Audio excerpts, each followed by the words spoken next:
गोटे डेवलपमेंट कथा चिंता करवा निश्चित भाव में मो बड़े ब्लॉक 1 नंबर हम समग्र राज्य में ये कथा किसी असंभव नहीं। तो से मोर आपण मान को अनुरोध जे समस्ते आमे निज निज पंचायत रे निज निज जोन में लोक मानक काम करवा। राजनीति 2024 पर्यंत थिला एठी अब राजनीति कथा किसी नहीं।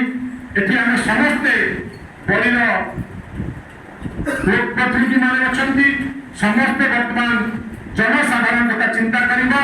बड़ीर विभिन्न विभिन्न 29 पंचायत समस्त जनसाधारण आपण मान जमती भरोसा करी भोट देती भरोसा करी मते भोट देती से भरोसा को आपण माने निश्चित भाव में अटक रखिए लोक मान काम करेंगे।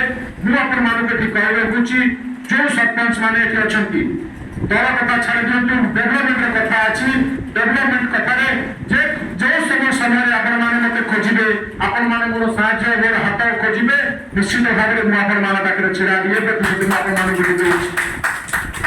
राजनीति कथा फिर 2027 पंचायत निर्वाचन आसो आपण मैंने लड़े एवं मोर समस्त अनुरोध जे समस्त आपण मैंने निज निज पंचायत डेवलपमेंट काम लगी पड़तु। बहुत कम बाकी अच्छी करने अंचल जो